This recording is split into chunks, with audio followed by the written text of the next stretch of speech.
आपका बेटा भी मेहनत करे, बहू भी मेहनत करे, बेटी भी मेहनत करे, जो नौकरी की तैयारी कर रहे हो खूब मेहनत करो दिल से। और घर का यदि एक व्यक्ति भी बेलपत्र के वृक्ष के नीचे सफाई कर देता है और एक शिवलिंग का निर्माण कर कर पूजन कर कर 5 बेलपत्र समर्पित कर कर बाबा से ये प्रार्थना कर लेता है कि उसका इंटरव्यू, उसको पास होना चाहिए, उसकी नौकरी लगना चाहिए। मेरा देव अधिदेव महादेव, अगर आपने सोमवार की अष्टमी को ये करा है या शिवरात्रि 12 महीने आती है, किसी भी शिवरात्रि पर करा है या सोमवार के दिन करा है या प्रदोष के दिन करा है, तो उसका फल आपको मिलता जरूर है और उसकी जॉब लगती है। एक बेलपत्र के नीचे जो झाड़ू लगाई, बुआरी लगाई, सफाई करी, शिवलिंग का निर्माण करा, पूजन करी, आराधना करा, 5 बेलपत्र जो समर्पित करा, वो सहज लड़के ने कर ले जा। यहाँ से 4 घर पत्र है,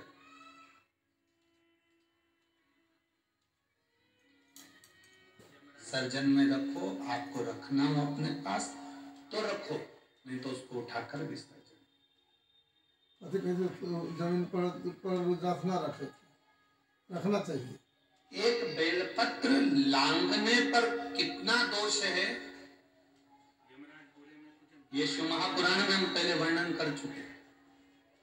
मैं तो उससे शादी कर 6 साल पहले मर चुका हूँ। एक गंधर्व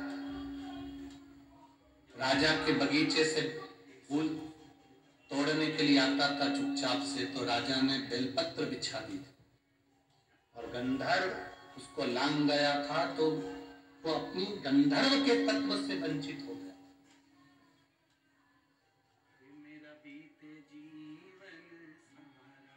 अगर जमीन पर कहीं रुद्राक्ष पड़ा हुआ है या बेलपत्र पड़ी है, तो सबसे पहला काम तुम्हारा है उसको उठा।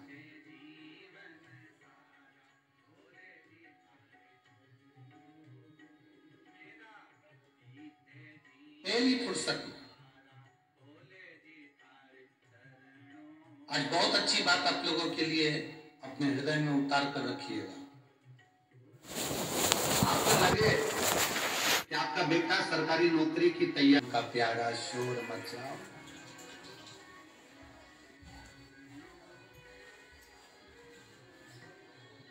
उसने लुटा दिया, उसने दे दिया, अब आपका फर्ज है आप कितना ग्रहण कर रहे हैं।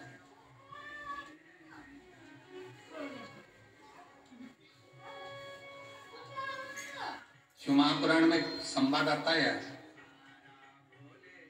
वेदेश्वर संहिता में,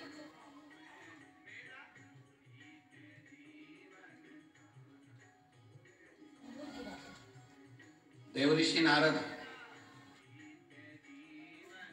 काम पर विजय प्राप्त करने के लिए, काम को जीतने के लिए तप करे। काम पर उन्होंने विजय प्राप्त कर ली।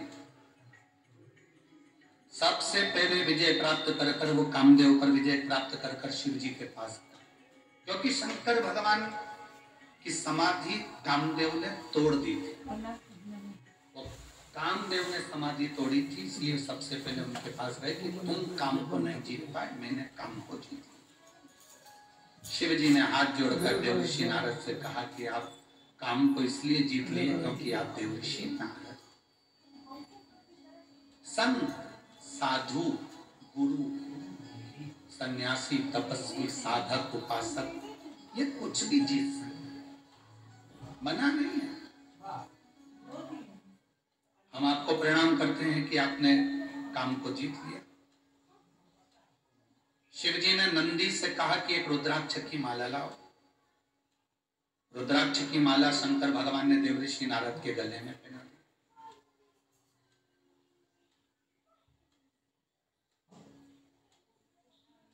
नारद जी बाहर निकले तो शंकर भगवान ने कहा, सुनो, जो तुमने मुझसे कहा ये भगवान विष्णु से मत कहना कि शंकर जी काम को नहीं जीतता और मैं जीत गया। ये आप ना कहिएगा, ये आपको बोलना नहीं है, भगवान विष्णु से हो। देवऋषि नारद जाने लगे। शंकर जी ने बैठने का स्थान दिया था तो देवऋषि नारद नहीं बैठे थे।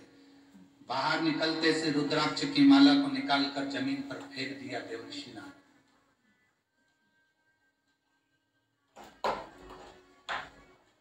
कई लोगों के हृदय में भ्रम रहता है, कई लोगों के हृदय में एक भ्रम है, तुलसी की माला पहने तो रुद्राक्ष की माला पहने कि नहीं पहने, रुद्राक्ष की माला पहनते हैं तो तुलसी की माला पहने कि नहीं पहने।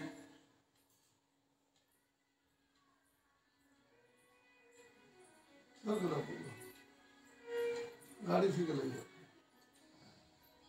कभी डॉक्टर को दिखाने के लिए गए हो आप लोग? बोलो तो जम के। तुम्हारे पेट में दर्द हुआ, किसी डॉक्टर ने आज तक एक गोली दी? अरे जम के तो बोलो। नहीं। कितनी गोली देता है? एक गोली के साथ दूसरी गोली जरूर देगा। इसका साइड इफेक्ट नहीं हो तो ये वाली गोली साथ में रखो, ये सुबह ले लो, ये दोपहर में ले लो। उसी तरह रुद्राक्ष की माला और तुलसी की माला हमारे गले में है तो दुनिया के साइड इफेक्ट हो ही नहीं सकते, ये निश्चित है। कौन कहता है कि रुद्राक्ष के साथ तुलसी मत पहनो, तुलसी के साथ रुद्राक्ष मत पहनो? कौन सी पुराण में लिखा, कौन से शास्त्र में लिखा, कौन से वेद में लिखा, किस जगह पर लिखा, शिव महापुराण के कौन से अध्याय में लिखा, कौन से स्कंद पुराण में, लिंग पुराण में, नर्मदा पुराण में, कुर्म पुराण में, ब्रह्म विवर्त पुराण में, नरसिंह पुराण में, नारद पुराण में, कौन से पुराण में लिखा कि तुलसी की माला के साथ रुद्राक्ष नहीं होना चाहिए, रुद्राक्ष के साथ तुलसी नहीं होना चाहिए? कहां लिखा है? ये दुनिया के लोगों ने भ्रम पैदा कर दिया, दुनिया के लोगों ने भ्रम पैदा ना हम करे छी हम बता रखे उनका जाला ही दीप्ति है। तुलसी के साथ रुद्राक्ष मत पहनना, रुद्राक्ष के साथ तुलसी मत पहनना।